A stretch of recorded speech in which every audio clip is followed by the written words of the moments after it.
بسم اللہ الرحمن الرحیم۔ کراچی سے ایک خاتون نے سوال پوچھا ہے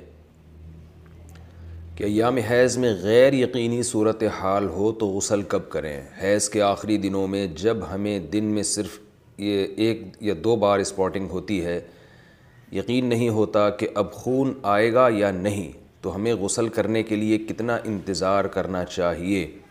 نیز اگر ہم نے انتظار کیا اور بلیڈنگ نہ ہوئی تو کیا ان نمازوں کی قضا کرنی ہوگی؟ یہ سوال اگرچہ حیا کے خلاف ہے لیکن بہت زیادہ پوچھا جاتا ہے اور خواتین بہت پریشان ہوتی ہیں۔ دیکھیے، جب کم سے کم حیض کی مدت 3 دن ہے، 3 دن کے بعد کسی خاتون کو جب حیض آنا رک جائے تو خواتین کو اپنی عادت کا علم ہوتا ہے، اگر غالب گمان ہو کہ اب دوبارہ بلڈ نہیں آئے گا، حتیٰ کہ اسپاٹنگ بھی نہیں ہوگی، غالب گمان قریب با یقین ہو، تو ان پر لازم ہے کہ وہ غسل کریں اور نماز شروع کر دیں۔ لیکن اس کے بعد اگر 10 دن کے اندر اندر دوبارہ ذرا سی بھی بلیڈنگ ہو گئی، ذرا سی بھی، تو اس کا مطلب یہ تھا کہ وہ جو نماز پڑھی تھی وہ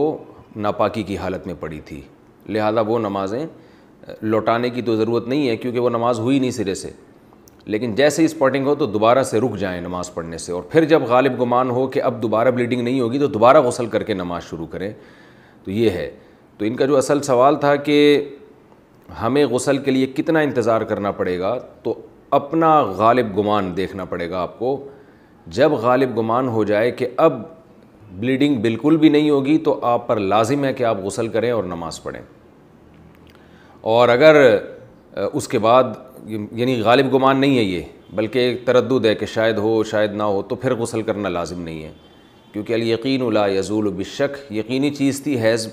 کا ہونا، اس کا ختم ہونے کا جب تک یقین نہیں ہوگا تو غسل نہیں کیا جائے گا۔ البتہ بعض دفعہ ایسے ہوتا ہے کسی خاتون کا خیال یہ ہوتا ہے کہ اب دوبارہ مجھے بلیڈنگ ہوگی، اور اس خیال سے انہوں نے غسل ہی نہیں کیا، تو پھر پتہ چلا کہ بلیڈنگ تو نہیں ہو رہی، تو پھر جو نماز قضا ہوئی ہے اس کی قضا بھی کرنی پڑے گی ان کو۔ خواتین کو اس کا بہت خیال کرنا چاہیے کہ جب ایام ہوں ان کے مینسز کے تو وہ نماز کی بہت زیادہ حفاظت کریں۔ قرآن مجید میں اللہ تعالیٰ کے ارشاد ہے، حافظوا علی الصلوات، نمازوں کی حفاظت کرو، محافظت۔ تو محافظت اسی طرح سے ہوتی ہے، اس کا خیال کرنا پڑتا ہے۔ تو فجر کی نماز اکثر خواتین کی گول ہو جاتی ہے کیونکہ وہ سوتے ہوئے میں گزر رہی ہوتی ہے اور اس دوران بلیڈنگ بند ہو چکی ہوتی ہے۔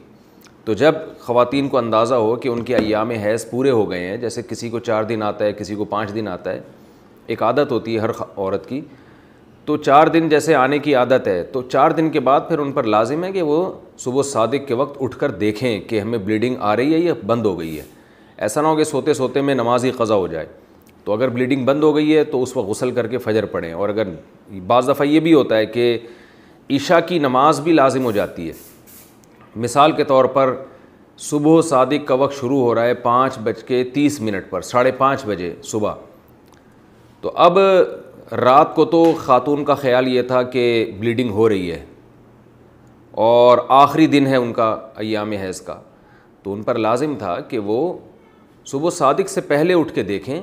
کہ واقعی بند ہو چکی ہے یا نہیں۔ اگر بند ہو چکی ہے تو پھر یہ عشاء کی نماز بھی واجب ہے، عشاء کی نماز بھی پڑھنی پڑے گی آپ کو۔ تو بعض خواتین بالکل اس میں غفلت سے کام لیتی ہیں۔ میں یہ نہیں کہہ رہا کہ ابھی بلیڈنگ شروع ہوئی ہے تو رات کو دوبارہ ہر رات کو اٹھ کے دیکھنا شروع کریں کہ بلیڈنگ ہے یا نہیں ہے، تو جو عادت ہے وہ اس کو تو گزرنے دیں۔ 3 یا 4 دن کی کسی کو عادت ہے، کسی کو 5 دن کی عادت ہے، لیکن جس دن یہ احتمال شروع ہو جائے کہ اب بلیڈنگ رک سکتی ہے تو اس دن عشاء کی نماز اور فجر کی نماز میں خاص طور پر خیال کریں، کیونکہ یہ 2 نمازیں سوتے میں گزر جاتی ہیں۔